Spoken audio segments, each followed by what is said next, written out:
Nkrumah developed connections with African American artists, writers, and all kind of people who were found in diaspora.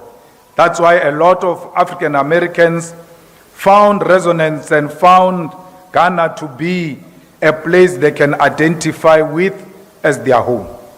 So Nkrumah's idea has always been that black people who are found everywhere must always be in solidarity with each other, because they are the most hated people all over the world. It doesn't matter where you find them. If you find a black person in China, give them love, because you must know they are hated. If you find a black person in the US or even in Russia, you must embrace one another irrespective of the countries you come from, because you are both hated. It doesn't matter how rich you are, it doesn't matter how educated you are, as long as you are an African, they treat you like a reject. That's why the unity of Africans and Pan-Africanism does not only mean those who are found in Africa. It means everybody else that looks African who's found everywhere in the corner of the world, because those are the people who have been robbed of their humankind. We also know that this country is the one that leads with successful succession, which are peaceful. Of course, it experienced a bit of difficulty at some point, but since then, Ghana became the most celebrated democracy. But the democracy of Ghana is threatened by corruption, a corruption that made sure that Ghana does not pay its international debt. As a result, today, Ghana is unable to self-determine, because everything else is dictated to Ghana by IMF and the World Bank, because the current leadership failed to honor their obligation. It's a threat to a wonderful democracy anyway, because it's eating on the moral fiber of democratic dispensation. We must never ever celebrate anyone who is corrupt or seek to defend the corrupt individuals, irrespective of our political affiliation. Those who are stealing from the public purse now, they are stealing from the future. That's why they are unable to pay the debt now, and they will not be able to pay the debt in future. And it is you, the youth of Africa, that are going to inherit the debt, and you will not be able to develop your own countries. There is a tendency in the African continent of the youth defending the old corrupt, because they give them the little money now and they forget the future. If you value the future of this continent, you must stand tall and unashamedly fight corruption everywhere where it raises its ugly head. Don't care who says what. You must always speak truth to power. It doesn't matter who gets offended. The truth remains the truth, whether you are standing, whether you are sitting, whether you are sleeping, the truth will never change. And one thing you must know is that when you tell the truth to the powers that be, they may pretend now that they do not hear what you are saying. But when they are sleeping alone, their conscience speaks to them, and they must answer the question, is he or she telling the truth? And if the answer is yes, you have achieved your mission.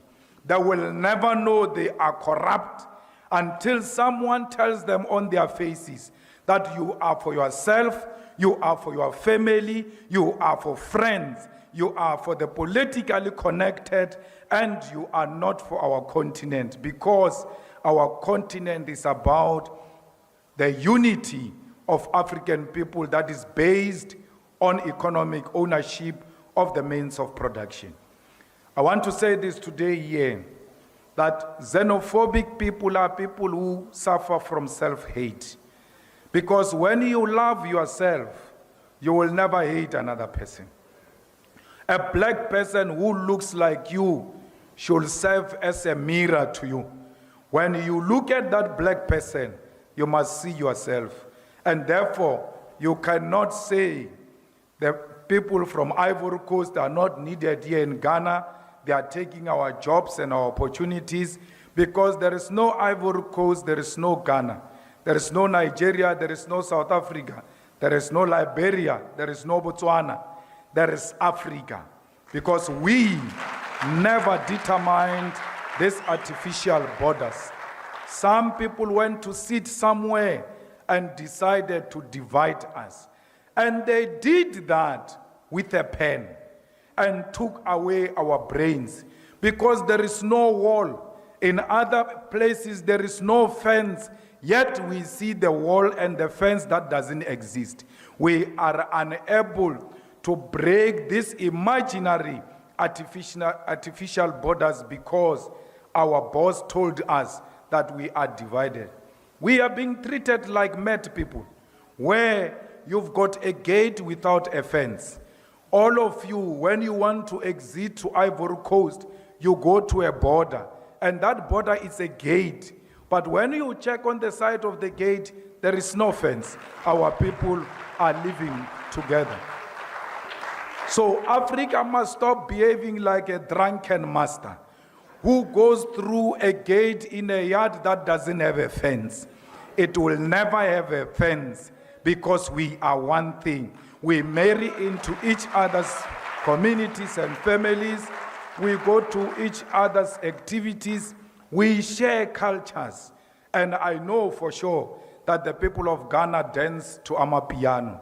So why would they think that they are not South Africans, and why South Africans will think that they are not Ghanaians? It's only an imagination that was instilled in our heads by our colonial masters. We have to make sure that as a new generation, we do away with this. We, as a younger generation of Africa, we must not seek to get rid of the old in a disparate manner to a point where we destroy institutional memory. We must always make sure that the old coexist with the young, but the old must be prepared to pass the wisdom to the young ones. For because at some point, the old must die for the new to emerge. And it's not me calling for the killing of the elderly African leadership. Nature dictates that the old at some point must die for the new to emerge. But this new must be prepared to learn from the old. I was in Liberia yesterday, and I saw the inauguration of an old president. I got so worried.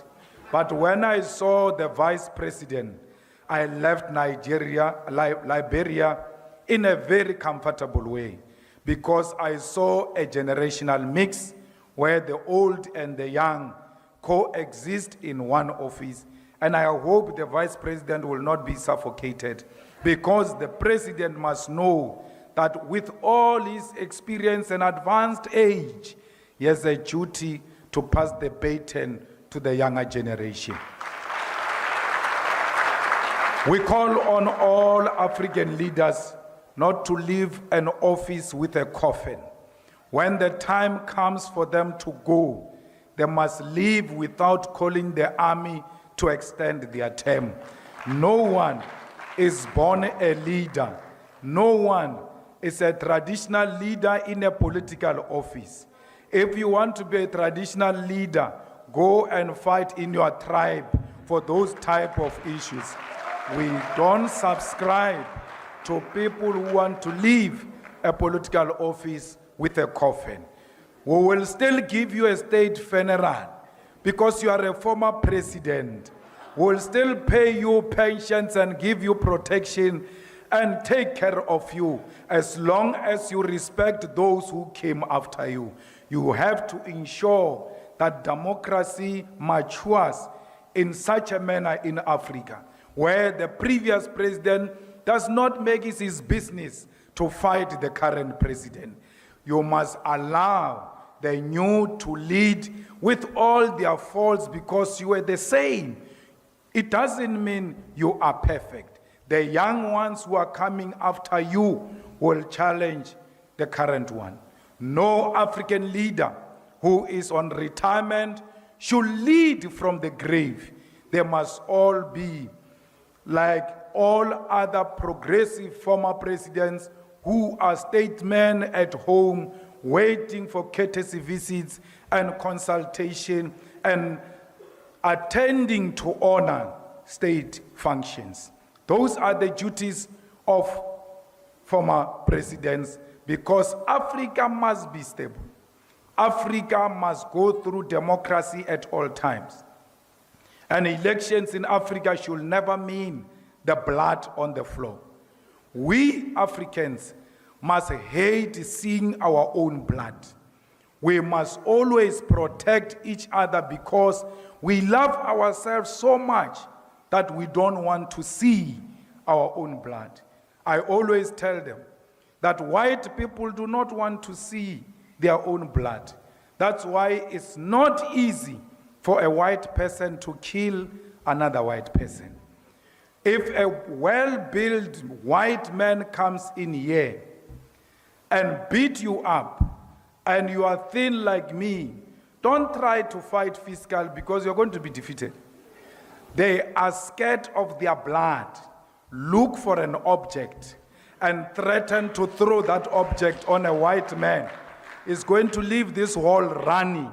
Not because he's scared of the object, but he knows that he can be injured by the object and he will see his own blood. Africans don't have a problem with seeing their own blood. We kill each other at the slightest provocation. We don't negotiate power. We force our way into power. And in most cases, we are not even the initiators of this violence. It is white people who sponsor the black on black violence. Because of the absence of black consciousness, we find it easy to kill one another. The killings must stop in Africa. In Africa, guns must be replaced by hugs. When we see each other, even when we disagree vehemently, we must agree to disagree in a brotherly and sisterly way because we value each other's blood. Ghanaians, we must make sure that we refuse the suppression of media freedom, because without media freedom, we are nothing. If there is anyone who can tell the world of any wrongdoing in Ghana and in South Africa and everywhere else, is the fourth estate. It must be protected.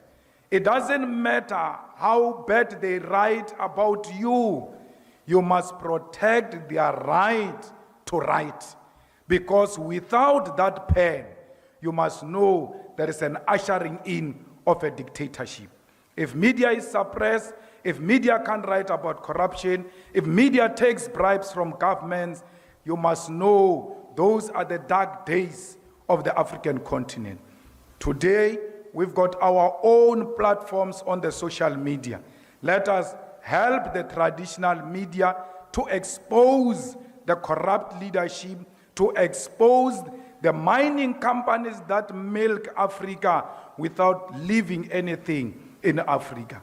The gold of Ghana must remain in Ghana and service the people of Ghana. The minerals of Ghana, the minerals of South Africa must service Africa. The EFF believes in one Africa where we've got one president. I know Kwame Nkrumah was accused of wanting to be a president of Africa. There was nothing wrong with that. The man qualified because he woke us up from the dead. We'll continue Kwame Nkrumah's call. Even if we don't achieve it in our lifetime, we must create a solid foundation for one Africa, because one Africa is a threat to Europe and America. Africa with one president, Africa with one currency, Africa with one military command, Africa with one parliament. It's a threat that America cannot stand. Imagine a currency of Africa against the currency of USA. Ours will be based on the natural and mineral resources of our continent. And what will the currency of France be based on? Because France can't even produce anything for its survival. The whole soccer team of France is Africa. That's why when France plays with Britain, we all unwittingly support France because we see the blackness of the team. That's how much important we are as Africa to this Europe, America, and all those who support neocolonialism. Fellow Ghanaians, anyone who says the people of Palestine must be killed is an enemy of ours. The people of Palestine have not committed any sin to anyone. These organizations that got passports here in Ghana during colonial times and during apartheid times, they were called terrorist organizations. But to us, they were never terrorist organizations. They were revolutionary organizations that seek the liberation of our own countries. We cannot listen to the same propaganda that was used against us during the years of liberation. Kwame Nkrumah was called a terrorist. Nelson Mandela is still on the list of terrorists in USA because they fought for the self-determination of Africans. That's exactly what Hamas is demanding. That let the people of Palestine reclaim their own land. Let the people of Palestine have the self-determination without anyone imposing anything to the people of Palestine. If the people of Palestine want two-state solution, let them say so. No one must meet in UN or everywhere else and say there's going to be a two-state solution in Palestine. It must be the Palestinians themselves, like the South Africans decided that we are going to coexist with the settlers. We will not send them to the sea. It was not a decision of the UN. It was a conscious decision by South Africans. Why are the Palestinians not allowed to make the same self-determination? Shame on the leadership of Ghana for saying they support what is happening against the people of Gaza. They must be ashamed of themselves, because any African who knows what settlers do when they settle in your country will never support that nonsense that is happening in Palestine. Ghanaians, we are not saying we are fighting the Jews. We are not saying Jewish women must be killed, Jewish children must be killed. Our struggle is against apartheid Israel, and we make no apology about that, and we want the apartheid of Israel collapsed with the immediate effect. We salute the government of South Africa for having listened to the EFF when we said that the Israeli ambassador and embassy must be removed from South Africa. Parliament of South Africa, through a motion placed by the EFF, took a resolution that Israeli embassy must leave South Africa because we cannot share the territory with bloody, thirsty individuals who have declared war on humanity. What is happening in Palestine is genocide. It has got no any other name. You can't bomb a hospital. Even if the leader of Hamas is in that hospital, as long as he enters a hospital, you must cease fire and wait and work on an alternative solution to get him out of a hospital. You cannot bomb a refugee camp, because there are international laws that governs how you treat refugee camps. Even when you don't agree with Hamas or any other thing of that nature. But please protect humanity. We need all those who want to give humanitarian support to be given a passage to enter Gaza, to send water, to send food, to send medical equipment and medicine in Gaza. Israel is refusing a passage for humanitarian intervention in Gaza. And every individual who's self-respecting, especially ourselves as Africans, can never agree with a country that can refuse people water, because water is life. Ghanaians, the unity of this continent starts from here, because the determination, the self-determination of Africa started from here. When you got your first independence, we knew that day, that one day South Africa will be free. And when Frelimo won in Mozambique, we celebrated in South Africa as if that was our freedom. But we knew that the freedom of the people of Mozambique means the freedom of South Africa, because that's how we are connected. We celebrate each other's achievement. It started here in Ghana, it ended in South Africa. The unity of Africa must start here in Ghana, and will capture it in South Africa, because we always followed the leadership of the Ghanaian people. The economic freedom of Africa will start in South Africa. We want our land. We make no apology when we say we want our land. Our land was stolen, and we want it back without paying a cent. And no one must pay for a cent everywhere in Africa when they demand the expropriation of land without compensation. These people came and stole your car, and later on you discover your car. They say, it's true, it's your car, but pay us before you get this car back. And when you ask them why you saying I must pay, they say, we have put Mac wheels, we have improved the car, therefore you must pay us, irrespective of them being in possession of stolen property. Anyone in possession of stolen property is a criminal. And therefore, anyone in possession of our land without our permission is a land thief, is a criminal, and must be identified as such. When I say to you, demand the land, and will lead that struggle from South Africa, I know land brings about everything. For you to have a hair salon, you need land. For you to have a small shop of IT, you need land. The beautiful beaches belongs to the land.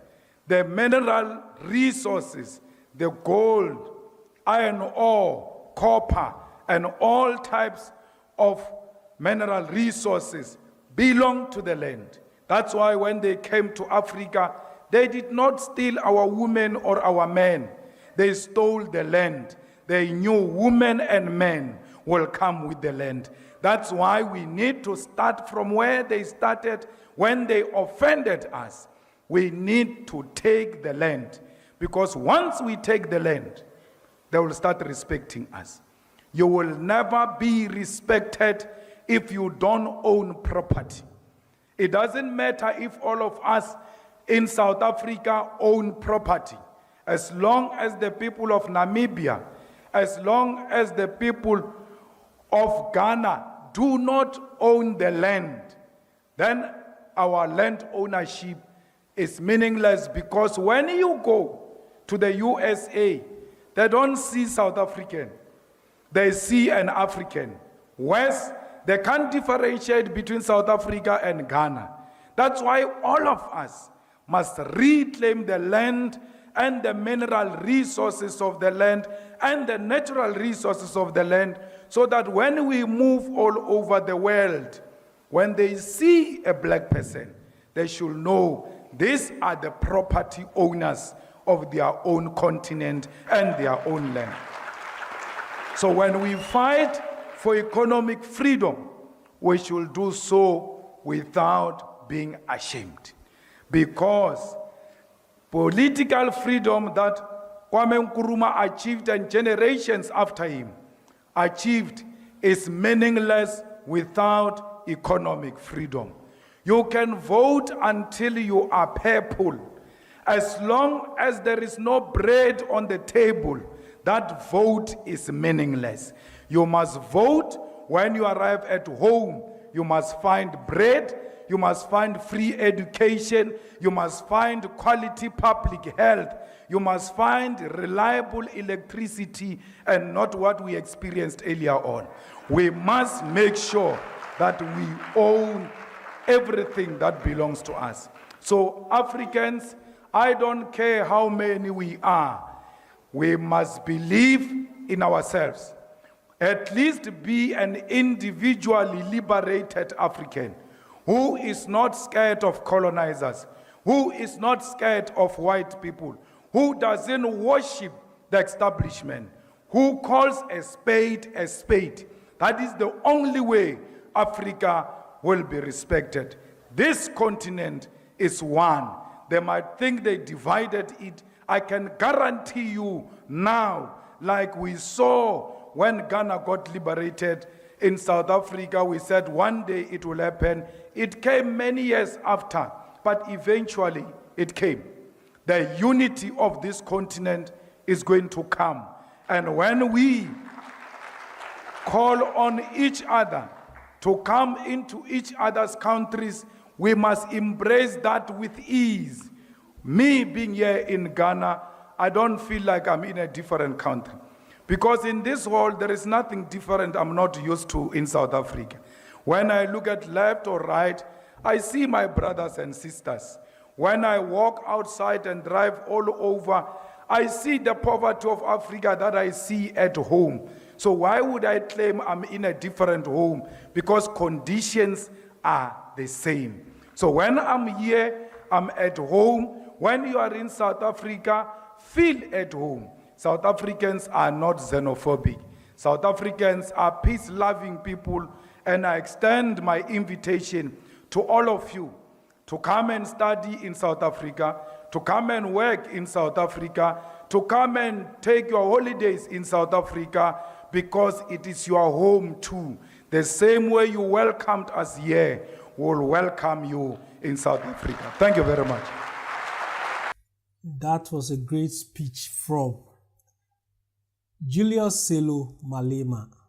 That was a very, very, how should I put it, strong and brave speech from him. And this speech is from his recent journey